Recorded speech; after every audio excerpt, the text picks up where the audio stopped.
ಅಧ್ಯಾಯ 3 ಕೆಂಪು ಸಮುದ್ರದ ಅಡಚಣೆ. ವಿಮೋಚನಕಾಂಡ ಅಧ್ಯಾಯ 14 ವಚನ 16.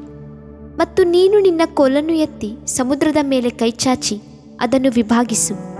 ಆಗ ಇಸ್ರಾಯೇಲರು ಸಮುದ್ರದ ಮಧ್ಯದಲ್ಲಿ ಒಣಗಿದ ನೆಲದ ಮೇಲೆ ನಡೆದು ಹೋಗುವರು. ಇಸ್ರಾಯೇಲರು ಫರೋಹನ ಅಡಚಣೆಯನ್ನು ಒಡೆದಾಗ ಆನಂದದಿಂದ ತುಂಬಿದ್ದರು. ಗುಲಾಮತ್ವದ ಅಡಚಣೆಯು ಒಡೆದು ಹೋಗಿತ್ತು. ಕೆಲಸ ಮಾಡಿಸುವವರ ದಬ್ಬಾಳಿಕೆ ತೆಗೆಯಲ್ಪಟ್ಟಿತು. ಇನ್ನು ಚಡಿ ಏಟುಗಳಿಲ್ಲ, ಇಟ್ಟಿಗೆಗಳನ್ನು ಮಾಡುವ ತೊಂದರೆ ತಪ್ಪಿತು.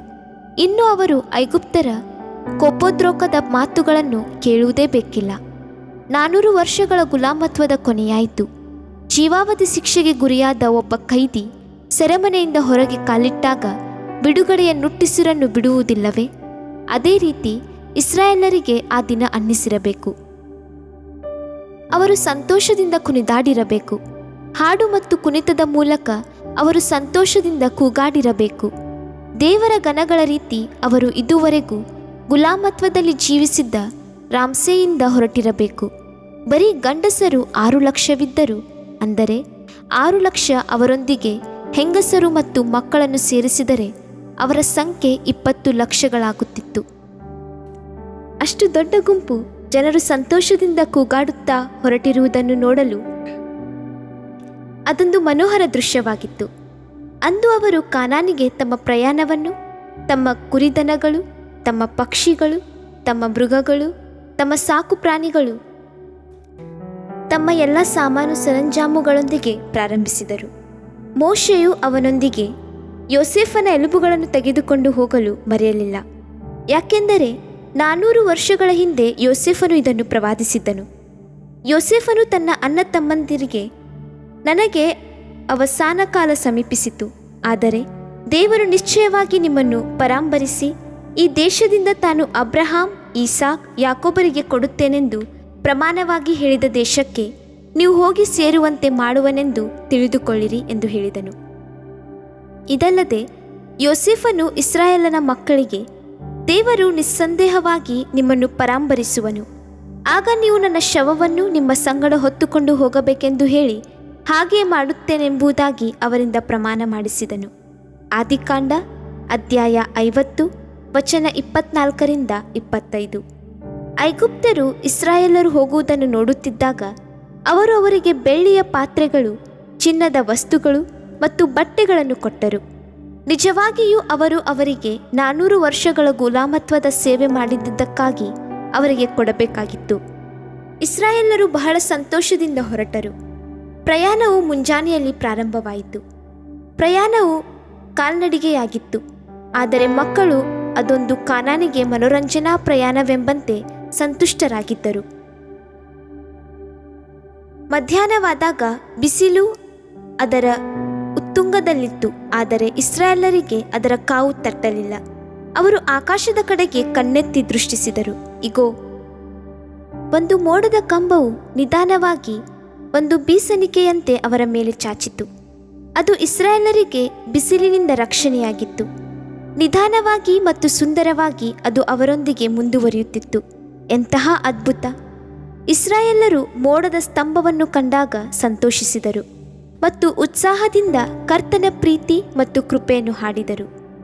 ಇಂಡೋನೇಷಿಯಾದಲ್ಲಿ ಉಜ್ಜೀವನ ಆದಾಗ ಒಂದು ಸುವಾರ್ಥ ಗುಂಪು ಬೆಟ್ಟಗಳಲ್ಲಿ ವಾಸಿಸುತ್ತಿದ್ದ ಜನರನ್ನು ಸಂಧಿಸಲು ಒಂದು ದಟ್ಟವಾದ ಕಾಡಿನಲ್ಲಿ ಹಾದು ಹೋಗುತ್ತಿದ್ದರು. ಇದ್ದಕ್ಕಿದ್ದಂತೆ ಜೋರಾಗಿ ಮಳೆ ಬರಲು ಪ್ರಾರಂಭವಾಯಿತು. ಆದರೆ ಎಂತಹ ಅದ್ಭುತ! ಆ ಗುಂಪಿನವರ ಮೇಲೆ ಮಳೆ ಇರಲಿಲ್ಲ. ಅವರ ಸುತ್ತಲೂ ಮಳೆ ಜೋರಾಗಿ ಸುರಿಯುತ್ತಿತ್ತು. ಒಬ್ಬ ದೇವದೂತನು ಅವರ ಮೇಲೆ ಒಂದು ದೊಡ್ಡ ಕೊಡೆಯನ್ನು ಹಿಡಿದುಕೊಂಡು ಅವರೊಂದಿಗೆ ಅವರ ಜೊತೆಯಲ್ಲಿ ನಡೆಯುತ್ತಿದ್ದುದನ್ನು ನೋಡಿದನು. ಆ ದೊಡ್ಡ ಕೊಡೆ ಇದ್ದುದರಿಂದ ಅದರ ಕೆಳಗೆ ಮಳೆ ಇರಲಿಲ್ಲ. ಆ ಸುವಾರ್ಥ ಕೂಟ ಅನುಭವಿಸಿದ ಸಂತೋಷವನ್ನು ಹೇಳಲಿಕ್ಕೆ ಸಾಧ್ಯವಿಲ್ಲ. ಅದೇ ರೀತಿ ಮೋಡ ಸ್ತಂಭವನ್ನು ಕಂಡಾಗ ಇಸ್ರಾಯೇಲರಿಗೂ ಸಹ ಅನಿಸಿರಬೇಕು. ಆ ಮೇಘಸ್ತಂಭವು ಅವರಿಗೆ ಮಧ್ಯಸ್ಥಿಕೆಯಾಗಿತ್ತು. ಆ ದಿನ ನಮಗೂ ಸಹ ಒಂದು ಮೇಘಸ್ತಂಭವೂ ಇದೆ. ಅದು ಕ್ರಿಸ್ತನ ರಕ್ತದ ದೊಡ್ಡ ಬಿಂದುಗಳಿಂದ ಕೂಡಿದ್ದಾಗಿದೆ. ಎಲ್ಲದಕ್ಕಿಂತ ಹೆಚ್ಚಾಗಿ ತಂದೆಯಾದ ದೇವರು ನೀತಿಯ ಸೂರ್ಯನೋಪಾದಿಯಲ್ಲಿದ್ದಾನೆ. ಆತನು ಕೆಟ್ಟದ್ದನ್ನು ಸಹಿಸುವವನಲ್ಲ. ಕೆಳಗೆ ಮನುಷ್ಯನಿದ್ದಾನೆ. ಅವನ ಪಾಪ ಮತ್ತು ಅನೀತಿಗಾಗಿ ಅವನಿಗೆ ಶಿಕ್ಷೆಯಾಗಬೇಕಾಗಿದೆ. ನೀತಿಯ ದೇವರಿಗೂ ಮತ್ತು ಪಾಪಿಯಾದ ಮನುಷ್ಯನಿಗೂ ಮಧ್ಯದಲ್ಲಿ ಯೇಸುಕ್ರಿಸ್ತನು ತನ್ನ ರಕ್ತದ ದೊಡ್ಡ ಬಿಂದುಗಳಿಂದ ಒಂದು ಮೇಘದ ಸ್ತಂಭವನ್ನು ಹರಡಿ ನಮಗೆ ಆಶ್ರಯವನ್ನು, ತಂಗುದಾನವನ್ನು ಮತ್ತು ಕ್ಷಮಾಪಣೆಯನ್ನು ಅನುಗ್ರಹಿಸಿದ್ದಾನೆ. ಆತನ ಕೃಪೆ ಮತ್ತು ಉಪಕಾರಗಳಿಗೆ ನಾವು ಎಷ್ಟು ಕೃತಜ್ಞತರಾಗಿರಬೇಕು. ನಾವು ದೇವರನ್ನು ಹೆಚ್ಚಿನ ಸಂತೋಷದಿಂದಲೂ ಮತ್ತು ಕೃತಜ್ಞತೆಯಿಂದಲೂ ಕೊಂಡಾಡೋಣ. ದಿನವೆಲ್ಲ ನಡೆದ ಮೇಲೆ ರಾತ್ರಿಯಾದಾಗ ಅವರು ದೀಪಗಳನ್ನಾಗಲಿ ಪಂಜುಗಳನ್ನಾಗಲಿ ಬೆಳಗಿಸಲಿಲ್ಲ. ಯಾಕೆಂದರೆ ಹಗಲಿನಲ್ಲಿ ಮೇಘದ ಸ್ತಂಭವಾಗಿ ಮತ್ತು ರಾತ್ರಿಯಲ್ಲಿ ಬೆಂಕಿಯ ಸ್ತಂಭವಾಗಿ ಪರಿವರ್ತಿತವಾಗುತ್ತಿತ್ತು. ಬೆಂಕಿಯ ಸ್ತಂಭ ರಾತ್ರಿಯ ಕತ್ತಲನ್ನು ಹೊಡೆದೋಡಿಸುತ್ತಿತ್ತು ಮತ್ತು ಅವರ ಪ್ರಮಾಣದಲ್ಲಿ ಅವರನ್ನು ನಡೆಸಲು ಕಾದಿರುತ್ತಿತ್ತು. ಅಗ್ನಿಯ ಸ್ತಂಭವು ಎಷ್ಟು ಪ್ರಕಾಶಮಯವಾಗಿರಬೇಕಲ್ಲವೇ? ಅದರ ಮಹಿಮೆಯು ಎಷ್ಟು ಅದ್ಭುತವಾಗಿರಬೇಕಲ್ಲವೇ? ಈ ದಿನ ನಮಗೆ ಪವಿತ್ರಾತ್ಮನು ಅಗ್ನಿಯ ಸ್ತಂಭವಾಗಿದ್ದಾನೆ. ಹಿಂದಿನ ದಿನಗಳಲ್ಲಿ ಆತನು ಇಸ್ರಾಯೇಲರ ಮುಂದುಗಡೆ ಅಗ್ನಿಯ ಸ್ತಂಭವಾಗಿ ನಡೆದನು. ಈ ದಿನಗಳಲ್ಲಿ ಆತನು ನಮ್ಮೊಂದಿಗೆ ಅಭಿಷೇಕದ ಬೆಂಕಿಯಾಗಿದ್ದಾನೆ. ಪರಲೋಕದ ಕಾನಾನಿಗೆ ನಮ್ಮನ್ನು ನಡೆಸಲು ಆತನೊಬ್ಬನೇ ಶಕ್ತನಾಗಿದ್ದಾನೆ. ಆತನಿಂದ ನೀವು ಹೊಂದಿದ ಅಭಿಷೇಕವು ನಿಮ್ಮಲ್ಲಿ ನೆಲೆಗೊಂಡಿರುವುದರಿಂದ ಯಾವನಾದರೂ ನಿಮಗೆ ಉಪದೇಶ ಮಾಡುವುದು ಅವಶ್ಯವಿಲ್ಲ. ಆತನು ಮಾಡಿದ ಅಭಿಷೇಕವು ಎಲ್ಲ ವಿಷಯಗಳಲ್ಲಿ ನಿಮಗೆ ಉಪದೇಶ ಮಾಡುವಂಥದ್ದಾಗಿದ್ದು ಸತ್ಯವಾಗಿದೆ, ಸುಳ್ಳಲ್ಲ. ಅದು ನಿಮಗೆ ಉಪದೇಶ ಮಾಡಿದ ಪ್ರಕಾರ ಆತನಲ್ಲಿ ನೆಲೆಗೊಂಡಿರಿ. ಮೇಘದ ಸ್ತಂಭ ಮತ್ತು ಅಗ್ನಿಯ ಸ್ತಂಭದಿಂದ ನಡೆಸಲ್ಪಟ್ಟು ಇಸ್ರಾಯೇಲರು ಸುಕ್ಕೋತಿಗೆ ಬಂದು ಸೇರಿದರು. ನಂತರ ಅವರು ತಮ್ಮ ಪ್ರಯಾಣವನ್ನು ಸುಕ್ಕೋತಿನಿಂದ ಮುಂದುವರೆಸಿ ಏತಾಮ್ನಲ್ಲಿ, ಅಂದರೆ ಅಡವಿಯ ಅಂಚಿನಲ್ಲಿ ಇಳಿದುಕೊಂಡರು. ವಿಮೋಚನೆ ಕಾಂಡ ಅಧ್ಯಾಯ 13 ವಚನ 20. ನಂತರ ಅವರು ಪಿಯಹೀರೋತಿನ ಕಣಿವೆಗೆ ಬಂದು ಸಮುದ್ರದ ಬಳಿಯಲ್ಲಿ ಇಳಿದುಕೊಂಡರು. ಅವರ ಮುಂದೆ ಕೆಂಪು ಸಮುದ್ರವಿತ್ತು. ಅವರ ಎಡಗಡೆ ಮತ್ತು ಅವರ ಬಲಗಡೆ ಎತ್ತರವಾದ ಬೆಟ್ಟಗಳಿದ್ದವು. ಅವರು ಹಿಂತಿರುಗಿ ನೋಡಿದಾಗ ದೂರದಲ್ಲಿ ಫರೋಹನ ರಥಗಳ ಮತ್ತು ಅವನ ಕುದುರೆಗಳ ಕಾಲು ಸಪ್ಪಳ ಕೇಳಿಬರುತ್ತಿತ್ತು. ಇಸ್ರಾಯೇಲರು ಕಣಿವೆಯಲ್ಲಿದ್ದರು. ಅವರಿಗೆ ತಪ್ಪಿಸಿಕೊಳ್ಳಲು ದಾರಿ ಇರಲಿಲ್ಲ. ಅವರು ತಮ್ಮ ಮಕ್ಕಳು, ತಮ್ಮ ಪರಿವಾರ, ತಮ್ಮ ಪ್ರಾಣಿಗಳ ಸಹಿತ ಯಾವ ದಿಕ್ಕಿನಲ್ಲೂ ತಪ್ಪಿಸಿಕೊಳ್ಳಲು ಸಾಧ್ಯವಾಗದೆ ತಮ್ಮ ಜೀವವನ್ನು ರಕ್ಷಿಸಿಕೊಳ್ಳಲು ಆಗದೆ ಹೋದಾಗ ಏನು ಮಾಡುವುದು? ದೇವರ ಮಗುವೆ, ನೀನು ಎಲ್ಲ ಕಡೆಯೂ ಸಿಕ್ಕಿ ಹಾಕಿಕೊಂಡಿದ್ದೀಯೋ? ಎಲ್ಲ ದಿಕ್ಕುಗಳಲ್ಲಿ ಅಡಚಣೆಗಳಿವೆಯೋ? ನೀನು ತಪ್ಪಿಸಿಕೊಳ್ಳಲು ಸಾಧ್ಯವಾಗದಂತೆ ಹೋರಾಡುತ್ತಿರುವೆಯೋ? ಕೆಂಪು ಸಮುದ್ರದ ಬಳಿಯಲ್ಲಿದ್ದ ಇಸ್ರಾಯೇಲರ ವಿಷಯ ಯೋಚಿಸು. ನೀನು ಎಲ್ಲ ಕಡೆಯೂ ಇಕ್ಕಟ್ಟಿಗೆ ಸಿಕ್ಕಿಕೊಂಡಾಗ ಮಾತ್ರ ನೀನು ದೇವರ ಮಹತ್ ಕಾರ್ಯಗಳನ್ನು ನೋಡಲು ಸಾಧ್ಯ. ಪರಲೋಕದ ಕಾನಾನಿಗೆ ಸೇರುವ ಮಾರ್ಗ ಹೂವಿನಂತೆ ಸುಗಮವಾಗಿಲ್ಲ. ಅಡಚಣೆಗಳಿಲ್ಲದೆಯಾಗಲಿ ಅಥವಾ ಯುದ್ಧಗಳಿಲ್ಲದೆಯಾಗಲಿ ಇಲ್ಲ. ಕರ್ತನು ಈ ಲೋಕದಲ್ಲಿ ತನ್ನ ಸಭೆಯನ್ನು ಭೋಗ್ಯದ ಮನೆಯನ್ನಾಗಿ ಸ್ಥಾಪಿಸಿಲ್ಲ. ಆದುದರಿಂದ ಮೊದಲೇ ಆತನು ಪ್ರಕಟಿಸಿದ್ದು, ಲೋಕದಲ್ಲಿ ನಿಮಗೆ ಸಂಕಟವುಂಟು, ಆದರೆ ನಾವು ಒಂದು ಸಂಗತಿಯನ್ನು ಬಲ್ಲೆವು, ಸೈತಾನನ ಭದ್ರವಾದ ಹಿಡಿತವನ್ನು ಧ್ವಂಸ ಮಾಡಬಲ್ಲಾತನು ನಮಗೆ ಜಯವನ್ನು ದಯಪಾಲಿಸುವನಾತನಾಗಿ ಜೀವಿಸುತ್ತಿದ್ದಾನೆ ಮತ್ತು ನಮ್ಮೊಂದಿಗೆ ಎಂದೆಂದಿಗೂ ನಡೆಯುವನೆಂದು ಬಲ್ಲೆನು. ಅವರ ಮುಂದಿದ್ದ ಕೆಂಪು ಸಮುದ್ರವೆಂಬ ಅಡಚಣೆ ಮತ್ತು ಅವರ ಹಿಂದಿದ್ದ ಫರೋಹನ ಸೈನ್ಯ, ಇವುಗಳಿಂದ ಗಲಿಬಿಲಿಗೊಳಗಾದ ಇಸ್ರಾಯೇಲರು ಚಿಂತೆಗೊಳಗಾದರು. ಅವರ ನಂಬಿಕೆ ಕರಗಿ ಹೋಗಿ ಗೊನಗುಟ್ಟಲು ಪ್ರಾರಂಭಿಸಿದರು. ಆದರೆ ಎಲ್ಲ ಅಡಚಣೆಗಳನ್ನು ಒಡೆದು ಹಾಕುವ ಕರ್ತನು ತನ್ನೊಂದಿಗಿದ್ದಾನೆ ಮತ್ತು ಇಸ್ರಾಯೇಲರೊಂದಿಗಿದ್ದಾನೆಂಬ ಮೋಶೆಯ ನಂಬಿಕೆ ಅಚಲವಾಗಿತ್ತು. ಸತ್ಯವೇದವು ಹೇಳುವುದು, ಕರ್ತನು ನಿಮಗಾಗಿ ಯುದ್ಧ ಮಾಡುವನು, ನೀವಂತೂ ಸುಮ್ಮನೆ ಇರಿ ಎಂದು ಹೇಳಿದನು. ವಿಮೋಚನ ಕಾಂಡ ಅಧ್ಯಾಯ 14 ವಚನ 14.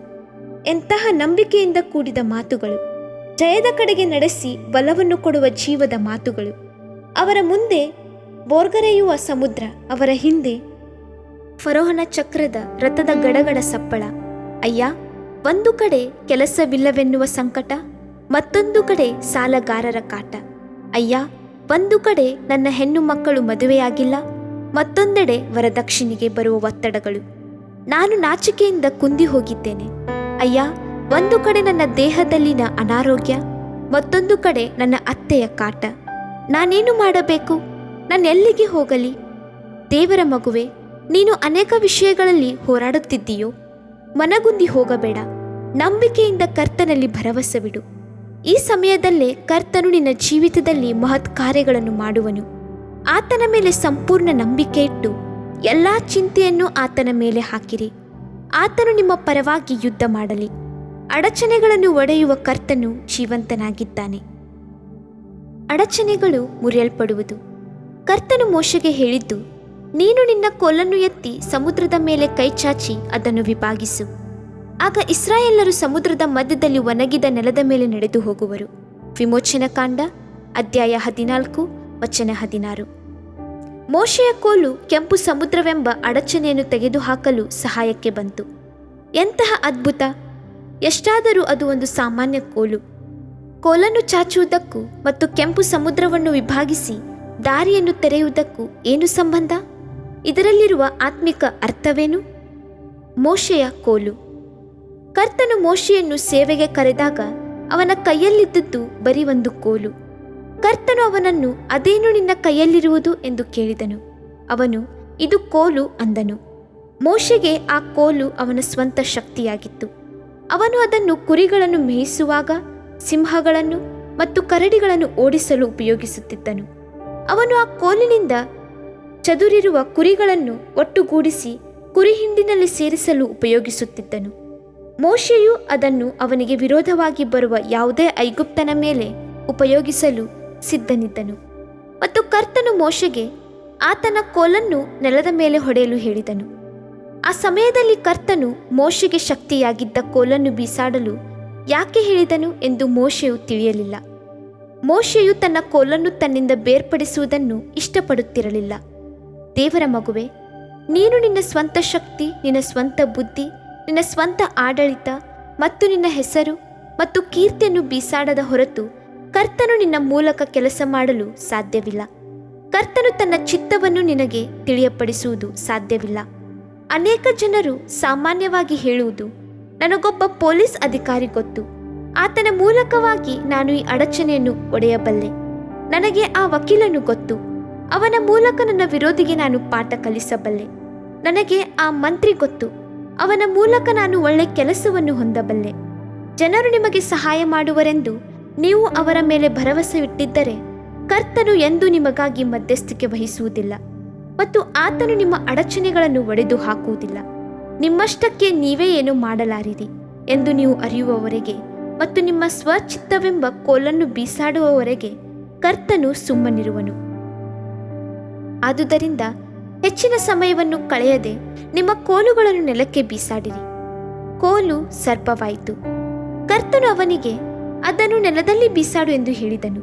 ನೆಲದಲ್ಲಿ ಬೀಸಾಡುತ್ತಲೇ ಅದು ಹಾವಾಯಿತು. ವಿಮೋಚನೆಕಾಂಡ ಅಧ್ಯಾಯ 4 ವಚನ 3. ಮೋಶೆಗೆ ದೊಡ್ಡ ಆಶ್ಚರ್ಯ ಕಾದಿತ್ತು. ಅವನ ಕೈಯಲ್ಲಿದ್ದ ಕೋಲು ಹರಿಯುವ ಹಾವಾಗಿತ್ತು. ಅವನು ಭಯದಿಂದ ಓಡಿ ಹೋಗಬೇಕಾಗಿತ್ತು. ಈ ಎಲ್ಲ ದಿವಸಗಳಲ್ಲಿ ಅವನು ಸರ್ಪವನ್ನು ಕೋಲೆಂದು ತಿಳಿದು ಕೈಯಲ್ಲಿ ಹಿಡಿದುಕೊಂಡಿದ್ದನು. ಹೌದು, ಒಬ್ಬ ವ್ಯಕ್ತಿಯ ಸ್ವ ಇಚ್ಛೆ, ಅವನ ಸ್ವಂತ ಯೋಚನೆಗಳು, ಇವೆಲ್ಲವೂ ಸೈತಾನನೆಂಬ ಸರ್ಪದಿಂದ ಬಂದಿದ್ದಾಗಿದೆ. ಸತ್ಯವೇದವು ನಮಗೆ ಎಚ್ಚರಿಕೆ ಕೊಡುವುದು, ಮನುಷ್ಯನ ದೃಷ್ಟಿಗೆ ಸರಳವಾಗಿ ತೋರುವ ಒಂದು ದಾರಿ ಉಂಟು, ಅದು ಕಟ್ಟ ಕಡೆ ಮರಣ ಮಾರ್ಗವೇ. ಜ್ಞಾನೋಕ್ತಿ ಅಧ್ಯಾಯ 14 ವಚನ 12. ಅದರ ಬಾಲನ್ನು ಹಿಡಿ. ಕರ್ತನು ಅವನಿಗೆ, ನಿನ್ನ ಕೈ ಚಾಚಿ ಅದರ ಬಾಲನ್ನು ಹಿಡಿ ಎಂದು ಹೇಳಿದನು. ಹಿಡಿದಾಗ ಅದು ಕೋಲಾಯಿತು. ವಿಮೋಚನೆಕಾಂಡ ಅಧ್ಯಾಯ 4 ವಚನ 4. ಕರ್ತನು ಮೋಶೆಗೆ ಅದರ ಬಾಲನ್ನು ಹಿಡಿಯಲು ಹೇಳಿದನು. ಅನೇಕರು ತಲೆಯನ್ನು ಹಿಡಿಯಲು ಪ್ರಯತ್ನಿಸುತ್ತಿದ್ದಾರೆ. ನೀನು ತಲೆಯನ್ನು ಹಿಡಿದರೆ ಅದು ನಿನ್ನನ್ನು ಹೊಡೆಯುವುದು. ತಲೆಯನ್ನು ಜಜ್ಜುವ ಕಾರ್ಯ ಕರ್ತನದು. ಸೈತಾನನ ಕೆಲಸಗಳನ್ನು ಲಯ ಮಾಡುವುದಕ್ಕೋಸ್ಕರವೇ ದೇವಕುಮಾರನು ಪ್ರತ್ಯಕ್ಷನಾದನು. ಮೋಶೆಯು ಅದರ ಬಾಲನ್ನು ಹಿಡಿದಾಗ ಅದು ಮತ್ತೆ ಅವನ ಕೈಯಲ್ಲಿನ ಕೋಲವಾಯಿತು. ಈಗ ಮೋಶೆಯ ಕೈಯಲ್ಲಿದ್ದ ಕೋಲು ಕರ್ತನ ಕೋಲಾಗಿತ್ತು. ಅದು ವೈರಿಯ ತಲೆಯನ್ನು ಜಜ್ಜಿದ ಜಯಶಾಲಿಯಾದ ಕ್ರಿಸ್ತನ ವಾಗ್ದಾನದ ಕೋಲಾಗಿತ್ತು. ಮೊದಲಿದ್ದ ಕೋಲು ಕುರಿಗಳನ್ನು ಮೇಯಿಸಲು ಉಪಯೋಗಿಸಲ್ಪಡುತ್ತಿತ್ತು. ಆದರೆ ಈಗ ಮೋಶೆ ಹಿಡಿದಿರುವ ಕೋಲು ಇಸ್ರಾಯೇಲರನ್ನು ನಡೆಸಲು ಉಪಯೋಗಿಸುವಂಥದ್ದಾಗಿತ್ತು. ಮೊದಲಿದ್ದ ಕೋಲು ಸ್ವ ಇಚ್ಛೆಯ ಕೋಲಾಗಿತ್ತು. ಆದರೆ ಈ ಕೋಲು ದೇವರ ಚಿತ್ತವನ್ನು ನೆರವೇರಿಸುವ ಕೋಲಾಗಿತ್ತು. ಹಳೆಯ ಕೋಲು ಕುರುಬನ ಕೋಲಾಗಿತ್ತು. ಅವನು ಈಗ ಹಿಡಿದಿರುವ ಕೋಲು ಮಹತ್ ಕಾರ್ಯಗಳನ್ನು ಮಾಡುವ ಕೋಲಾಗಿತ್ತು. ಅದು ಫರೋಹನ ಮಾಂತ್ರಿಕರನ್ನು ಎದುರಿಸುವ ಕೋಲಾಗಿತ್ತು. ಅದು ಅಡಚಣೆಗಳನ್ನು ಒಡೆಯುವ ಕೋಲಾಗಿತ್ತು. ಅದು ವಾಗ್ದಾನದ ಕೋಲಾಗಿತ್ತು. ಕೋಲನ್ನು ಚಾಚು. ಅದು ಕೆಂಪು ಸಮುದ್ರದ ಅಡಚಣೆಯೋ? ಭಯಪಡಬೇಡ ಅಥವಾ ಬೆರಗಾಗದಿರು. ನಿನ್ನ ಕೈಯಲ್ಲಿರುವ ಕರ್ತನ ಕೋಲನ್ನು ಚಾಚು. ಮತ್ತು ನೀನು ನಿನ್ನ ಕೋಲನ್ನು ಎತ್ತಿ ಸಮುದ್ರದ ಮೇಲೆ ಕೈಚಾಚಿ ಅದನ್ನು ವಿಭಾಗಿಸು. ಆಗ ಇಸ್ರಾಯೇಲ್ಯರು ಸಮುದ್ರದ ಮಧ್ಯದಲ್ಲಿ ಒಣಗಿದ ನೆಲದ ಮೇಲೆ ನಡೆದು ಹೋಗುವರು. ವಿಮೋಚನಕಾಂಡ ಅಧ್ಯಾಯ 14 ವಚನ 16. ಮೋಶೆ ಸಮುದ್ರದ ಮೇಲೆ ಕೈಚಾಚಿದಾಗ ಕರ್ತನು ಆ ರಾತ್ರಿಯೆಲ್ಲ ಮೂಡಣ ದಿಕ್ಕಿನಿಂದ ಬಲವಾದ ಬಿರುಗಾಳಿಯನ್ನು ಬೀಸುವಂತೆ ಮಾಡಿ ಸಮುದ್ರದ ನೀರನ್ನು ಒಂದು ಕಡೆಗೆ ನೂಕಿ ಅದರ ತಳದಲ್ಲಿ ವನನೆಲವು ಕಾಣಿಸುವಂತೆ ಮಾಡಿದನು. ನೀರು ವಿಭಾಗವಾಯಿತು. ವಿಮೋಚನೆಕಾಂಡ ಅಧ್ಯಾಯ 14 ವಚನ 21. ಸಮುದ್ರವನ್ನು ವಿಭಾಗಿಸು. ದೇವರ ಮಗುವೆ, ನಿನ್ನ ಮುಂದಿರುವ ಕೆಂಪು ಸಮುದ್ರ ಯಾವುದು? ನಿನ್ನನ್ನು ಎದುರಿಸುತ್ತಿರುವ ಸಮುದ್ರದ ಅಲೆಗಳು ಯಾವುವು? ನಿಮ್ಮ ಆತ್ಮಿಕ ಬೆಳವಣಿಗೆಯನ್ನು ಕುಂಠಿತಗೊಳಿಸುತ್ತಿರುವ ಅಡಚಣೆಗಳು ಯಾವುವು? ಜೀವನದಲ್ಲಿನ ಸಂದರ್ಭಗಳು ನಿನಗೆ ಅಡ್ಡವಾಗಿ ನಿಂತಿವೆಯೋ? ಕೆಂಪು ಸಮುದ್ರದ ಅಲೆಗಳಂತೆ ಬಡತನ ಮತ್ತು ಸಾಲದ ತೊಂದರೆಗಳು ನಿನಗೆ ವಿರೋಧವಾಗಿ ಡಿಕ್ಕಿ ಹೊಡೆಯುತ್ತಿವೆಯೋ? ಕರ್ತನು ನಿನ್ನನ್ನು ನೋಡಿ ಹೇಳುವುದು, ಸಮುದ್ರವನ್ನು ವಿಭಾಗಿಸು. ಆತನು ಹೇಳಲಿಲ್ಲವೋ, ನಾನೇ ನಿರ್ಮಿಸಿದ ನನ್ನ ಮಕ್ಕಳ ವಿಷಯದಲ್ಲಿ ಪರಲೋಕದಲ್ಲಿಯೂ ಭೂಲೋಕದಲ್ಲಿಯೂ ಮತ್ತು ಸಮುದ್ರದ ಮೇಲೆಯೂ ಎಲ್ಲ ಅಧಿಕಾರವೂ ಅವನಿಗೆ ಕೊಡಲ್ಪಟ್ಟಿದೆ. ಆತನು ನುಡಿದ ಮಾತ್ರಕ್ಕೆ ಸಮಸ್ತವೂ ಉಂಟಾಯಿತು. ಕೀರ್ತನೆ ಅಧ್ಯಾಯ 33 ವಚನ 9. ಮತ್ತು ಆತನು ಹೇಳುವುದು, ಸಮಾಧಾನವಾಗಿರಿ. ಸಮುದ್ರದ ಅಲೆಗಳು ಶಾಂತವಾಗಿ ಗಾಳಿಯು ನಿಂತು ಹೋಗುವುದು. ಸಮುದ್ರವನ್ನು ವಿಭಾಗಿಸಿರಿ. ಕರ್ತನು ತನ್ನ ಮಕ್ಕಳಿಗೆ ಮಹತ್ ಕಾರ್ಯಗಳನ್ನು ಮಾಡುವ ಶಕ್ತಿ ಮತ್ತು ಅಧಿಕಾರವನ್ನು ಕೊಟ್ಟಿದ್ದಾನೆ. ಕರ್ತನು ತಾನೇ ತನ್ನ ಮಾತಿನಿಂದ ಕೆಂಪು ಸಮುದ್ರವನ್ನು ವಿಭಾಗಿಸಬಹುದಾಗಿತ್ತು, ಆದರೆ ಆತನು ಅದನ್ನು ಮಾಡಲಿಲ್ಲ. ಆತನ ಸೇವಕರಾದ ಮೋಶೆಯ ಮುಖಾಂತರ ಆತನ ಕೋಲನ್ನು ಉಪಯೋಗಿಸಿ ಮೋಶೆಯ ಮಹತ್ ಕಾರ್ಯಗಳನ್ನು ಮಾಡುವುದು ಆತನ ಚಿತ್ತವಾಗಿತ್ತು. ಹೌದು, ಸಮುದ್ರವನ್ನು ವಿಭಾಗಿಸುವವರು ನಾವು. ಕರ್ತನು ನಮ್ಮ ಕೈಯಲ್ಲಿ ಆ ಶಕ್ತಿ ಮತ್ತು ಅಧಿಕಾರವನ್ನು ಕೊಟ್ಟಿದ್ದಾನೆ. ಆತನು ಈ ಲೋಕದಲ್ಲಾಗಲಿ ಆತನು ತನ್ನ ಶಿಷ್ಯರನ್ನು ಕರೆದು ಅವರಿಗೆ ದುರಾತ್ಮಗಳ ಮೇಲೆ ಅಧಿಕಾರ ಕೊಟ್ಟನು. ಅವುಗಳನ್ನು ಓಡಿಸುವುದಕ್ಕೂ ಎಲ್ಲ ವಿವಿಧ ಅನಾರೋಗ್ಯದಲ್ಲಿರುವವರನ್ನು ಮತ್ತು ಎಲ್ಲ ವಿಧದ ರೋಗಗಳನ್ನು ವಾಸಿ ಮಾಡುವುದಕ್ಕೂ ಅಧಿಕಾರವನ್ನು ಕೊಟ್ಟನು. ಮತ್ತಾಯ ಅಧ್ಯಾಯ 10 ವಚನ 1. ಶಿಷ್ಯರಿಗೆ ಮಾತ್ರವಲ್ಲ, ಕ್ರಿಸ್ತನಲ್ಲಿ ಸಂಪೂರ್ಣವಾಗಿ ನಂಬಿಕೆ ಇಟ್ಟಿರುವ ಒಬ್ಬೊಬ್ಬರಿಗೂ ಆತನು ಆ ಅಧಿಕಾರವನ್ನು ಕೊಟ್ಟಿದ್ದಾನೆ. ಇದಲ್ಲದೆ ನಂಬುವವರಿಂದಲೇ ಈ ಸೂಚಕ ಕಾರ್ಯಗಳು ಉಂಟಾಗುವವು. ನನ್ನ ಹೆಸರನ್ನು ಹೇಳಿ ದೆವ್ವಗಳನ್ನು ಬಿಡಿಸುವರು, ಹೊಸ ಭಾಷೆಗಳಿಂದ ಮಾತಾಡುವವರು, ಹಾವುಗಳನ್ನು ಎತ್ತುವರು, ವಿಷ ಪದಾರ್ಥವನ್ನೇನಾದರೂ ಕುಡಿದರು ಅವರಿಗೆ ಯಾವ ಕೇಡು ಆಗುವುದಿಲ್ಲ. ಅವರು ರೋಗಿಗಳ ಮೇಲೆ ಕೈಯಿಟ್ಟರೆ ಅವರಿಗೆ ಗುಣವಾಗುವುದು. ಮಾರ್ಕ ಅಧ್ಯಾಯ 16 ವಚನ 17-18. ದೇವರ ಮಗುವೆ, ಕರ್ತನು ನಿಮಗೆ ಕೊಡಬೇಕೆಂದಿರುವ ವರಗಳನ್ನು ಮತ್ತು ಶಕ್ತಿಯನ್ನು ಪಡೆದುಕೊಳ್ಳಿರಿ.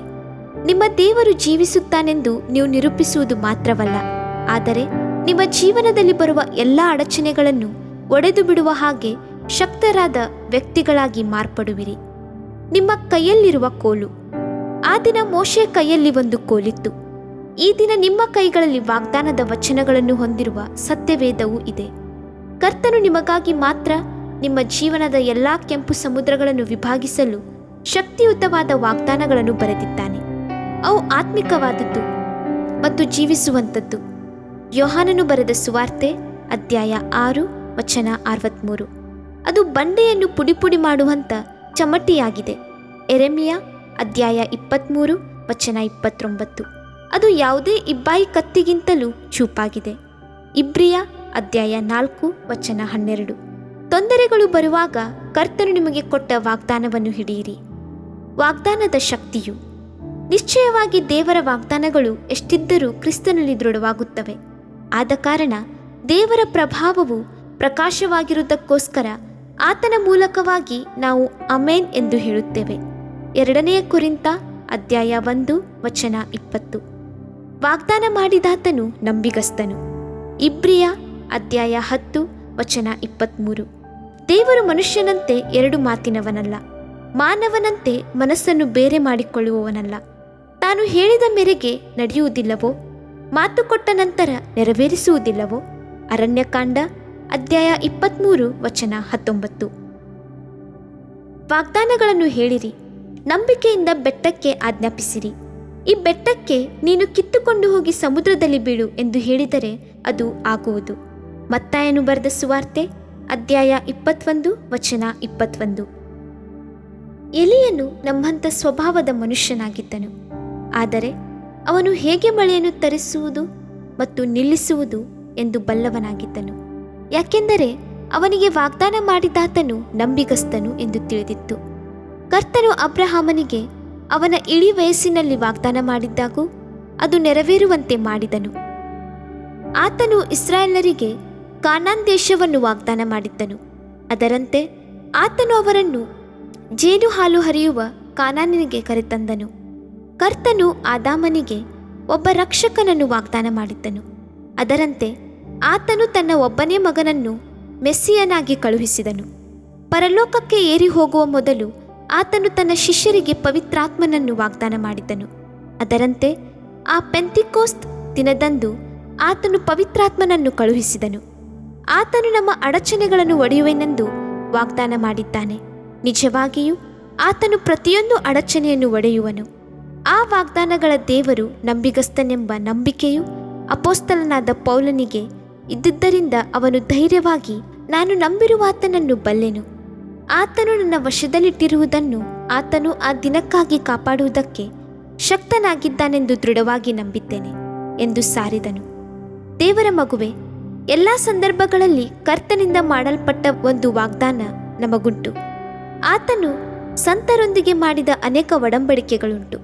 ಕ್ರಿಸ್ತನ ರಕ್ತದ ಮೂಲಕ ಹೊಂದಿದ ಅನೇಕ ಆಶೀರ್ವಾದಗಳುಂಟು. ಕರ್ತನ ಹೆಸರಿನ ಮೂಲಕ ಬರುವ ಶಕ್ತಿ ಉಂಟು. ಅವುಗಳನ್ನು ತಿಳ್ಕೊಳ್ಳುವುದು ಕಲಿತುಕೊಳ್ಳಿರಿ. ಅವು ಮೋಶೆಯ ಕೋಲಿನಂತೆ ನಿಮಗೆ ವಾಗ್ದಾನದ ಕೋಲುಗಳಾಗಿವೆ. ವಾಗ್ದಾನಗಳನ್ನು ಹಿಡಿದುಕೊಂಡು ಪ್ರಾರ್ಥಿಸಿರಿ. ನಾವು ಮಗನ ಆತ್ಮನನ್ನು ಹೊಂದಿದ್ದೇವೆ, ಆದುದರಿಂದ ನಮಗಿರುವ ಹಕ್ಕಿನಿಂದ ನಾವು ಕೇಳಬಹುದು. ಕರ್ತನೆ, ನೀನು ವಾಗ್ದಾನ ಮಾಡಿದಂತೆ ವಾಗ್ದಾನಗಳನ್ನು ಬಲವಾಗಿ ಹಿಡಿದುಕೊಳ್ಳಿರಿ. ಮತ್ತು ಆ ದಿನ ಎಲಿಯನು ಗಟ್ಟಿಯಾಗಿ ಮಾತಾಡಿದಂತೆ ನಿಸರ್ಗಕ್ಕೆ ಆಜ್ಞೆ ಮಾಡಿರಿ.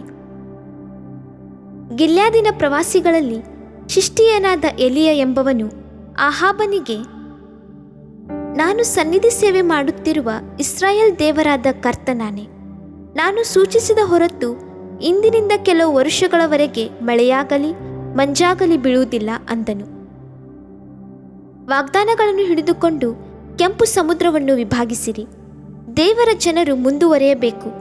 ವಾಗ್ದಾನದ ದೇಶವಾದ ಕಾನಾನನ್ನು ಹೊಂದಿಕೊಳ್ಳಲೇಬೇಕು. ಅದು ಚಿಕ್ಕ ಅಡಚಣೆಯಾಗಿರಲಿ ಅಥವಾ ಕೆಂಪು ಸಮುದ್ರದಂತೆ ದೊಡ್ಡದಾದ ಅಡಚಣೆಯಾಗಿರಲಿ, ಅದು ಮುರಿಯಲ್ಪಡಬೇಕು. ದೇವರ ಮಗುವೆ, ವಾಗ್ದಾನಗಳನ್ನು ಭದ್ರವಾಗಿ ಹಿಡಿದುಕೋ. ಅವುಗಳ ಮೇಲೆ ಭರವಸವಿಡು. ಅವುಗಳನ್ನು ಉಪಯೋಗಿಸಿಕೋ. ಸೊಲೊಮೋನನು ಸಾಕ್ಷಿ ಕೊಟ್ಟ, ಹೀಗೆ ಪ್ರಾರ್ಥಿಸಿದನು, ಇಸ್ರಾಯೇಲ್ ದೇವರಾದ ಕರ್ತನೆ, ಭೂಲೋಕದಲ್ಲಿಯೂ ಪರಲೋಕದಲ್ಲಿಯೂ ನಿನಗೆ ಸಮಾನನಾದ ದೇವರಿಲ್ಲ. ಪೂರ್ಣ ಮನಸ್ಸಿನಿಂದ ನಿನಗೆ ನಡೆದುಕೊಳ್ಳುವಂಥ ಸೇವಕರ ವಿಷಯದಲ್ಲಿ ನೀನು ನಿನ್ನ ಒಡಂಬಡಿಕೆಯನ್ನು ಕೃಪೆಯನ್ನು ನೆರವೇರಿಸುವವನು. ನಿನ್ನ ಸೇವಕನು ನನ್ನ ತಂದೆಯೂ ಆದ ದಾವೀದನಿಗೆ ಕೊಟ್ಟ ಮಾತನ್ನು ಕೈಕೊಂಡಿ ನಿನ್ನ ಬಾಯಿ ನುಡಿದಿದ್ದನ್ನು ನಿನ್ನ ಹಸ್ತವು ಈಗ ನೆರವೇರಿಸಿತು. ಸಮುವೇಲನು ಹೇಳಿದ್ದು, ಕರ್ತನು ಅವನೊಡನೆ ಇದ್ದಿದ್ದರಿಂದ ಅವನ ಪ್ರವಾದನೆಗಳಲ್ಲಿ ಒಂದೂ ಬಿದ್ದು ಹೋಗಲಿಲ್ಲ. ಸತ್ಯವೇದದಲ್ಲಿನ ವಾಕ್ಯಗಳು ಆತನು ತನ್ನ ವಾಗ್ದಾನಗಳಲ್ಲಿ ನಂಬಿಗಸ್ತನು ಎಂದು ಪದೇ ಪದೇ ಸಾಕ್ಷಿ ಕೊಡುತ್ತವೆ. ಈ ದಿನ ಆತನು ನಮಗೆ ವಾಗ್ದಾನ ಮಾಡುವುದು ಅಬ್ರಹಾಮನ ಎಲ್ಲ ಆಶೀರ್ವಾದಗಳನ್ನು. ಗಲಾತಿ ಅಧ್ಯಾಯ 3 ವಚನ 17-29. ನಾವು ಇಸಾಕನಂತೆ ವಾಗ್ದಾನದ ಪುತ್ರರಾಗಿದ್ದೇವೆ. ಗಲಾತ್ಯ ಅಧ್ಯಾಯ 4 ವಚನ 28. ಆತನು ಪವಿತ್ರಾತ್ಮನನ್ನು ವಾಗ್ದಾನ ಮಾಡಿದ್ದಾನೆ. ಅಪೊಸ್ತಲ ಕೃತ್ಯಗಳು ಅಧ್ಯಾಯ 2 ವಚನ 33. ಆತನು ನಿತ್ಯತ್ವವನ್ನು ವಾಗ್ದಾನ ಮಾಡಿದ್ದಾನೆ. ತೀತನು ಅಧ್ಯಾಯ 1 ವಚನ 2. ಆತನು ಜೀವದ ಕಿರೀಟವನ್ನು ವಾಗ್ದಾನ ಮಾಡಿದ್ದಾನೆ. ಅನೇಕರಿಗೆ ಕರ್ತನು ಅವರಿಗಾಗಿ ಬರೆದಿರುವ ವಾಗ್ದಾನಗಳ ಅರಿವಿಲ್ಲ. ಅವರು ಯೇಸುಕ್ರಿಸ್ತನಲ್ಲಿ ತಮಗಿರುವ ಹಕ್ಕಿನ ಮಹತ್ವವನ್ನು ಕಂಡುಹಿಡಿದಿಲ್ಲ. ಅಡಚಣೆಗಳನ್ನು ಒಡೆದು ಹಾಕಲು ಅವರು ತಮಗೆ ಮಾಡಿರುವ ವಾಗ್ದಾನಗಳನ್ನು ಹಕ್ಕಿನಿಂದ ಪಡೆದುಕೊಂಡಿಲ್ಲ. ಇದು ಎಂತಹ ದುಃಖದ ಸಂಗತಿ! ಒಬ್ಬ ಬಡ ತಾಯಿ ತನ್ನ ಮಗನನ್ನು ಓದಿಸಲು ಅನೇಕ ಕಷ್ಟಗಳನ್ನು ಸಹಿಸಿಕೊಂಡಳು. ಕೊನೆಗೆ ಅವನನ್ನು ಒಬ್ಬ ವೈದ್ಯನನ್ನಾಗಿ ಮಾಡಿದಳು. ಅವನು ಹೊರದೇಶದಲ್ಲಿ ಉದ್ಯೋಗಕ್ಕಾಗಿ ಹೋಗುತ್ತಿರುವಾಗ ತನ್ನ ತಾಯಿಯನ್ನು ಸಮಾಧಾನ ಮಾಡುತ್ತಾ, ಇನ್ನು ಮುಂದೆ ಮನೆ ಕೆಲಸ ಮಾಡುತ್ತಾ ಕಷ್ಟಪಡುವುದು ಬೇಕಿಲ್ಲ, ತಾನು ಪ್ರತಿ ತಿಂಗಳು ಆಕೆಗೆ ಬೇಕಾದ ಹಣವನ್ನು ಕಳುಹಿಸುತ್ತೇನೆಂದು ಹೇಳಿದನು. ಮೊದಲನೇ ತಿಂಗಳು ಕಳೆದು ಹೋಯಿತು. ಒಂದು ರಿಜಿಸ್ಟರ್ ಪತ್ರವು ತಾಯಿಗೆ ಬಂದಿತು. ಅದರಲ್ಲಿ ಮಗನು ಒಂದು ಪ್ರೀತಿಯ ಪತ್ರವನ್ನು ಬರೆದು ಅದರೊಂದಿಗೆ 1,000 ರೂಪಾಯಿಗಳನ್ನು ಡ್ರಾಫ್ಟನ್ನು ಕಳುಹಿಸಿದನು. ಆ ಪತ್ರವನ್ನು ಓದಿದ ತಾಯಿಯು ಆ ಕವರಿನಲ್ಲಿ ರೂಪಾಯಿ ನೋಟುಗಳನ್ನು ನೋಡಲು ಬಯಸಿದಳು. ಅವು ಯಾವುದೂ ಇಲ್ಲದಿದ್ದರಿಂದ ಆ ಡ್ರಾಫ್ಟ್ ಒಂದು ಬಣ್ಣದ ಕಾಗದವೆಂದು ಯೋಚಿಸಿ ಆಕೆ ಅದನ್ನು ಗೋಡೆಗೆ ಅಂಟಿಸಿದಳು. ಪ್ರತಿ ತಿಂಗಳು ನಂಬಿಗಸ್ತನಾದ ಮಗನು ತನ್ನ ತಾಯಿಗೆ 1,000 ರೂಪಾಯಿ ಡ್ರಾಫ್ಟನ್ನು ಆ ಬಡ ತಾಯಿಗೆ ಕಳುಹಿಸುತ್ತಿದ್ದನು. ಆದರೆ ಅವನಿಗೆ ಅವು ಈ ರೀತಿಯಾಗಿ ಗೋಡೆಯ ಮೇಲೆ ಅಂಟಿಸಲ್ಪಡುತ್ತಿವೆ ಎಂದು ತಿಳಿಯಲಿಲ್ಲ. ಆಕೆ ಬಡತನದಿಂದ ನರಳುವುದಕ್ಕೆ ಪ್ರಾರಂಭಿಸಿದಳು. ಮಾತ್ರವಲ್ಲದೆ ಕಾಯಿಲೆ ಮತ್ತು ನೋವಿನಿಂದ ನರಳುತ್ತಿದ್ದಳು. ಕೊನೆಗೆ ಆತನ ತಾಯಿಯ ಸ್ಥಿತಿ ತುಂಬಾ ಬಿಗಡಾಯಿಸಿತು. ಮಗನಿಗೆ ತಂತಿ ಸಂದೇಶವು ಕಳುಹಿಸಲ್ಪಟ್ಟಿತು ಮತ್ತು ಆ ಮಗನು ಮನೆಗೆ ಬಂದನು. ಅವನು ನೋಡಿದ್ದೇನೆಂದರೆ ಆ 1,000 ರೂಪಾಯಿಗಳ ಡ್ರಾಫ್ಟ್ನ ಮಧ್ಯದಲ್ಲಿ ಅವನ ತಾಯಿಯು ಹಸಿವಿನಿಂದ ಸಾಯುತ್ತಿದ್ದಾಳೆ. ಕ್ರೈಸ್ತತ್ವದ ಹಿಂದಿನ ಸ್ಥಿತಿಯು ಅದೇ ರೀತಿ ಇದೆ. ಸಾವಿರಾರು ವಾಗ್ದಾನಗಳ ಮಧ್ಯೆ ಕ್ರೈಸ್ತರು ತಮ್ಮ ಅಜ್ಞಾನದಿಂದ ಬಡತನ, ಹಸಿವು, ಕಾಯಿಲೆ, ಆತ್ಮಿಕ ಮತ್ತು ಭೌತಿಕ ರೋಗಗಳಿಂದ ಬಳಲುತ್ತಿದ್ದಾರೆ. ಕೆಂಪು ಸಮುದ್ರವನ್ನು ಮುಚ್ಚಿದ ಕೋಲು. ಎಲ್ಲ ಇಸ್ರಾಯೇಲರು ಕೆಂಪು ಸಮುದ್ರದ ಮಧ್ಯದಲ್ಲಿ ನಡೆದುಕೊಂಡು ಜಯವೀರರಾಗಿ ತಾವು ವನನೆಲದ ಮೇಲೆ ನಡೆಯುತ್ತಿದ್ದೇವೋ ಎಂಬಂತೆ ದಾಟಿದರು. ಅವರೆಲ್ಲರೂ ಕೆಂಪು ಸಮುದ್ರವನ್ನು ದಾಟಿದ ಮೇಲೆ ಅವರು ಐಗುಪ್ತದ ಸೇನೆಯು ಅವರನ್ನು ಹಿಂಬಾಲಿಸಿ ಕೆಂಪು ಸಮುದ್ರದ ಮಧ್ಯದಲ್ಲಿ ಬರುವುದನ್ನು ನೋಡಿದರು. ಅಷ್ಟರಲ್ಲಿ ಕರ್ತನು ಮೋಶೆಗೆ, ಸಮುದ್ರದ ಮೇಲೆ ನಿನ್ನ ಕೈ ಚಾಚು, ಆಗ ಅದರ ನೀರು ಮೊದಲಿನಂತೆ ಬಂದು ಐಗುಪ್ತರನ್ನು, ಅವರ ರಥಗಳನ್ನು, ರಾಹುತರನ್ನು ಮುಳುಗಿಸುವುದೆಂದು ಹೇಳಿದನು. ಮೋಶೆ ಸಮುದ್ರದ ಮೇಲೆ ಕೈ ಚಾಚಿದನು. ಬೆಳಗಾಗುವಾಗಲೇ ಸಮುದ್ರದ ನೀರು ಮೊದಲಿನಂತೆ ತುಂಬಿಕೊಳ್ಳಲು ಐಗುಪ್ತರು ಓಡಿ ಹೋಗುತ್ತಾ ಅದರ ಎದುರಾಗಿಯೇ ಬಂದರು. ಹೀಗೆ ಕರ್ತನು ಐಗುಪ್ತರನ್ನು ಸಮುದ್ರದೊಳಗೆ ಕೆಡವಿಬಿಟ್ಟನು. ವಿಮೋಚನೆ ಕಾಂಡ ಅಧ್ಯಾಯ 14 ವಚನ 26-27. ಒಂದೇ ಕಲ್ಲಿನಿಂದ 2 ಮಾವಿನ ಹಣ್ಣುಗಳು, ಒಂದೇ ಒಂದು ಕೋಲು, ಅದು ಕೆಂಪು ಸಮುದ್ರದ ನೀರನ್ನು ಇಸ್ರಾಯೇಲರ ಮೇಲೆ ಇಬ್ಬಾಗಿಸಿ ಅವರನ್ನು ರಕ್ಷಿಸಿತು. ಆದರೆ ಐಗುಪ್ತರಿಗಾಗಿ ಅದು ಕೇಡನ್ನು ಮತ್ತು ನಾಶನವನ್ನು ತಂದಿತು. ಒಂದೇ ಸುವಾರ್ತೆ, ರಕ್ಷಿಸಲ್ಪಟ್ಟ ನಮಗೋ ಅದು ದೇವರ ಶಕ್ತಿ, ಆದರೆ ನಾಶನದಲ್ಲಿರುವವರಿಗೋ ಅದು ಹುಚ್ಚು ಮಾತು. ಒಬ್ಬನೇ ಕ್ರಿಸ್ತನು, ನಮಗೆ ಆತನು ಮೂಲೆಗಲ್ಲು, ಆದರೆ ಕೆಲವರಿಗೆ ಆತನು ಎಡವುವ ಕಲ್ಲು. ಒಂದೇ ವಾಗ್ದಾನ, ನಂಬುವವರಿಗೋ ಅದು ಬಲವಾದ ಕೋಟೆಯನ್ನು ಹಾಳು ಮಾಡುವ ಆಯುಧ, ಆದರೆ ನಂಬದವನಿಗೆ ಆಗಲೇ ತೀರ್ಪು ಆಗಿ ಹೋಯಿತು. ಯೋಹಾನನು ಬರೆದ ಸುವಾರ್ತೆ ಅಧ್ಯಾಯ 3 ವಚನ 18. ದೇವರ ಮಗುವೆ, ಯಾವಾಗಲೂ ಕರ್ತನ ವಾಗ್ದಾನದ ಮಾತುಗಳನ್ನು ನಿಮ್ಮ ಹೃದಯದಲ್ಲಿ ಇಟ್ಟುಕೊಂಡಿರಿ. ಆಗ ಕರ್ತನು ನಿಮಗೋಸ್ಕರ ಯುದ್ಧ ಮಾಡುವನು. ವಾಗ್ದಾನದ ವಚನಗಳನ್ನು ಆರಿಸಿ ನಿಮ್ಮ ಅವಶ್ಯಕತೆಗಳಿಗೆ ತಕ್ಕಂತೆ ಜ್ಞಾಪಕದಲ್ಲಿಟ್ಟುಕೊಳ್ಳಿರಿ.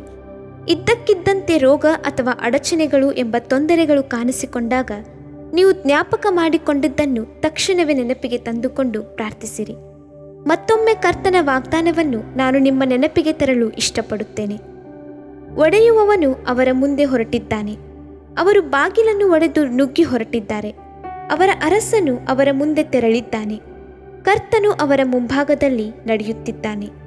ಮೀಕ ಅಧ್ಯಾಯ 2 ವಚನ 13. ಆಮೆನ್. ಇದರಿಂದ ನಿನ್ನ ದೇಹಕ್ಕೆ ಆರೋಗ್ಯವು, ಎಲುಬುಗಳಿಗೆ ಸಾರವು ಉಂಟಾಗುವವು. ಜ್ಞಾನೋಕ್ತಿಗಳು 3ನೇ ಅಧ್ಯಾಯ 8ನೇ ವಾಕ್ಯ. ಪ್ರಿಯ ವೀಕ್ಷಕರೇ ಮತ್ತು ಕರ್ತನಲ್ಲಿ ಸಹೋದರ ಸಹೋದರಿಯರೇ, ನೀವು ನಮ್ಮ ಈ ಕಾರ್ಯಕ್ರಮವನ್ನ ವೀಕ್ಷಿಸಿದ್ದಕ್ಕಾಗಿ ದೇವರ ನಾಮದಲ್ಲಿ ನಿಮಗೆ ವಂದನೆಗಳು. ದೇವರ ವಾಕ್ಯವು ನಮ್ಮ ಎಲುಬಿಗೆ ಬಲವೂ ಸಾರವೂ ಆಗಿದೆ ಎಂದು ಸತ್ಯವೇದವು ಹೇಳುವಂತೆ ಈ ಕಾರ್ಯಕ್ರಮವು ನಿಮಗೆ ಆಶೀರ್ವಾದಕರವಾಗಿದೆ ಎಂದು ನಂಬುತ್ತೇವೆ. ಪ್ರಿಯ ವೀಕ್ಷಕರೇ, ನಮ್ಮ ಈ ಸೇವೆಗಾಗಿ ಪ್ರಾರ್ಥಿಸಿರಿ ಮತ್ತು ಎಲ್ಲಾ ಕಾರ್ಯಕ್ರಮಗಳನ್ನ ಇತರರೊಂದಿಗೆ ಶೇರ್ ಮಾಡಿರಿ. ಅದೇ ರೀತಿಯಾಗಿ ನಮ್ಮ ಈ ಯೂಟ್ಯೂಬ್ ಚಾನೆಲ್ ಅನ್ನು ಸಬ್ಸ್ಕ್ರೈಬ್ ಮಾಡಿರಿ ಹಾಗೂ ಲೈಕ್ ಮಾಡಿ. ನಿಮ್ಮ ಅನಿಸಿಕೆಗಳನ್ನು ಕಮೆಂಟ್ ಬಾಕ್ಸ್ನಲ್ಲಿ ನಮಗೆ ತಿಳಿಯಪಡಿಸಿ. ನಮ್ಮ ಸಂಖ್ಯೆ 7022104605. ಈ ಸಂಖ್ಯೆಗೆ ಕರೆ ಮಾಡಿರಿ. ಒಬ್ಬ ಪಾಪಿಯ ಪ್ರಾರ್ಥನೆ. ಯೇಸುವನ್ನು ರಕ್ಷಕನಾಗಿ ಅಂಗೀಕರಿಸಲು ಮಾಡಬೇಕಾದ ಪ್ರಾರ್ಥನೆ. ಪ್ರಿಯ ಪರಲೋಕದ ತಂದೆಯೇ, ಯೇಸುವಿನ ಹೆಸರಿನಲ್ಲಿ ನಾನು ನಿನ್ನ ಬಳಿಗೆ ಬಂದಿದ್ದೇನೆ. ನನ್ನ ಬಳಿಗೆ ಬರುವವರನ್ನು ನಾನು ತಳ್ಳಿಬಿಡುವುದೇ ಇಲ್ಲ. ಯೋಹಾನ 6:37 ಎಂದು ನಿನ್ನ ವಾಕ್ಯ ಹೇಳುತ್ತದಲ್ಲ. ಆದ್ದರಿಂದ ನೀನು ನನ್ನನ್ನು ತಳ್ಳಿಬಿಡದೆ ನನ್ನನ್ನು ಸೇರಿಸಿಕೊಳ್ಳುವಿ ಎಂದು ನನಗೆ ಗೊತ್ತಿದೆ. ಆದ್ದರಿಂದ ನಾನು ನಿನಗೆ ಸ್ತೋತ್ರ ಮಾಡುತ್ತೇನೆ. ನೀನು ನಿನ್ನ ವಾಕ್ಯದಲ್ಲಿ ನೀನು ಯೇಸುವನ್ನೇ ಕರ್ತನೆಂದು ಬಾಯಿಂದ ಅರಿಕೆ ಮಾಡಿಕೊಂಡು ದೇವರು ಆತನನ್ನು ಸತ್ತವರೊಳಗಿಂದ ಎಬ್ಬಿಸಿದನೆಂದು ಹೃದಯದಿಂದ ನಂಬಿದರೆ ನಿನಗೆ ರಕ್ಷಣೆಯಾಗುವುದು ಎಂತಲೂ ಕರ್ತನ ನಾಮವನ್ನ ಹೇಳಿಕೊಳ್ಳುವವರೆಲ್ಲರಿಗೆ ರಕ್ಷಣೆಯಾಗುವುದೆಂತಲೂ ಬರೆದಿದೆ. ರೋಮ 10:9-13 ವಾಕ್ಯ. ಯೇಸು ಕ್ರಿಸ್ತನು ದೇವಕುಮಾರನೆಂದು ನನ್ನ ಹೃದಯದಲ್ಲಿ ನಂಬುತ್ತೇನೆ. ನನ್ನನ್ನು ನೀತಿವಂತನನ್ನಾಗಿ ಮಾಡುವುದಕ್ಕಾಗಿ ಆತನು ಸತ್ತವರೊಳಗಿಂದ ಎಬ್ಬಿಸಲ್ಪಟ್ಟನು ಎಂದು ನಂಬುತ್ತೇನೆ. ನಾನು ಆತನ ನಾಮವನ್ನ ಹೇಳಿಕೊಳ್ಳುತ್ತೇನೆ. ಯೇಸುವೇ, ನೀನೇ ಕರ್ತನು. ತಂದೆಯೇ, ನೀನು ನನ್ನನ್ನು ರಕ್ಷಿಸಿದಿ ಎಂದು ನಾನು ನಂಬುತ್ತೇನೆ. ನಿನ್ನ ವಾಕ್ಯವು ಹೇಳುತ್ತದೆ, ಮನುಷ್ಯನು ಹೃದಯದಿಂದ ನಂಬುವುದರ ಮೂಲಕ ನೀತಿಯು ದೊರಕುತ್ತದೆ, ಬಾಯಿಂದ ಅರಿಕೆ ಮಾಡುವುದರ ಮೂಲಕ ರಕ್ಷಣೆಯಾಗುತ್ತದೆ. ರೋಮ 10:10. ನಾನೀಗ ನನ್ನ ಹೃದಯದಲ್ಲಿ ನಂಬುತ್ತೇನೆ ಹಾಗೂ ಯೇಸುವೇ ನನ್ನ ಕರ್ತನೆಂದು ಅರಿಕೆ ಮಾಡುತ್ತೇನೆ. ಆದುದರಿಂದ ನಾನೀಗ ರಕ್ಷಣೆ ಹೊಂದಿದ್ದೇನೆ. ಅಪ್ಪಾ ತಂದೆಯೇ, ನಿನಗೆ ಸ್ತೋತ್ರ. ಲೂಕನು ಬರೆದ ಸುವಾರ್ತೆ 11ನೇ ಅಧ್ಯಾಯದಲ್ಲಿ ಬರೆದಿರುವಂತೆ, ನಿಮ್ಮಲ್ಲಿ ತಂದೆಯಾದವನು ಮೀನನ್ನು ಕೇಳುವ ಮಗನಿಗೆ ಮೀನು ಕೊಡದೆ ಹಾವನ್ನು ಕೊಡುವನೆ? ಅಥವಾ ತತ್ತಿಯನ್ನು ಕೇಳಿದರೆ ಚೇಳನ್ನು ಕೊಡುವನೆ? ಹಾಗಾದರೆ ಕೆಟ್ಟವರಾದ ನೀವು ನಿಮ್ಮ ಮಕ್ಕಳಿಗೆ ಒಳ್ಳೆ ಪದಾರ್ಥಗಳನ್ನ ಕೊಡಬಲ್ಲವರಾದರೆ ಪರಲೋಕದಲ್ಲಿರುವ ನಿಮ್ಮ ತಂದೆಯು ತನ್ನನ್ನು ಬೇಡಿಕೊಳ್ಳುವವರಿಗೆ ಎಷ್ಟೋ ಹೆಚ್ಚಾಗಿ ಪವಿತ್ರಾತ್ಮ ವರವನ್ನ ಕೊಡುವವನಲ್ಲವೇ ಅಂದನು. ತಂದೆಯೇ, ನೀನು ಕೇಳಿಕೊಳ್ಳುವವರಿಗೆ ಪವಿತ್ರಾತ್ಮನ ವರವನ್ನು ಹೇರಳವಾಗಿ ಕೊಡುವಾತನಾಗಿದ್ದಿ. ಆದ್ದರಿಂದ ನನ್ನ ಮೇಲೆಯೂ ನಿನ್ನ ಆತ್ಮನನ್ನು ಸುರಿಸಬೇಕಾಗಿ ಬೇಡಿಕೊಳ್ಳುತ್ತೇನೆ. ಕೀರ್ತನೆ 81:10 ಬರೆದಿದೆ, ಅಗಲವಾಗಿ ಬಾಯಿದೆರೆಯಿರಿ, ಅದನ್ನು ತುಂಬಿಸುವೆನು. ಕರ್ತನೇ, ನನ್ನನ್ನು ಪವಿತ್ರಾತ್ಮನಿಂದ ತುಂಬಿದಂತ ನೀನು ನನ್ನನ್ನು ಅನ್ಯ ಭಾಷೆಯ ವರದಿಂದಲೂ ತುಂಬುವವನಾಗಿದ್ದಿ ಎಂದು ನಂಬುತ್ತೇನೆ. ಅದರಂತೆ ನಾನು ನನ್ನ ಬಾಯಿಯನ್ನು ತೆರೆದು ನಿನ್ನ ಸ್ತೋತ್ರ ಮಾಡುವಾಗ ಅನ್ಯ ಭಾಷೆಯ ಅಭಿಷೇಕದಿಂದ ನನ್ನನ್ನು ತುಂಬುವವನಾಗಿದ್ದಿ ಎಂದು ನಂಬುತ್ತೇನೆ. ಈಗ ನೀವು ನಿಮ್ಮ ಬಾಯಿಯನ್ನು ತೆರೆದು ಮಾತನಾಡುವಾಗ ಪವಿತ್ರಾತ್ಮನು ನಿಮ್ಮ ಬಾಯಿಯನ್ನು ತನ್ನ ಭಾಷೆಯಿಂದ ತುಂಬುವವನಾಗಿದ್ದಾನೆ. ಇದು ದೇವರ ಭಾಷೆಯಾಗಿದೆ. ಈ ಅಭಿಷೇಕವನ್ನ ಹೊಂದಿಕೊಳ್ಳಲು ನೀವು ನಿಮ್ಮ ಸ್ವರವನ್ನ ಉಪಯೋಗಿಸಬೇಕು. ಅದರಿಂದ ನೀವು ನಿಮ್ಮ ಬಾಯನ್ನು ತೆರೆದು ದೇವರಿಗೆ ಸ್ತೋತ್ರ ಮಾಡುವಾಗ ದೇವರು ನಿಮ್ಮನ್ನು ಅನ್ಯ ಭಾಷೆಯ ವರದಿಂದ ತುಂಬುವವನಾಗಿದ್ದಾನೆ. ಪ್ರಿಯರೇ, ಈಗ ನೀವು ಪವಿತ್ರಾತ್ಮನಿಂದ ತುಂಬಲ್ಪಟ್ಟ ಆತನ ಪ್ರಿಯ ಮಕ್ಕಳಾಗಿದ್ದೀರಿ. ದೇವರ ನಾಮಕ್ಕೆ ಸ್ತೋತ್ರವಾಗಲಿ.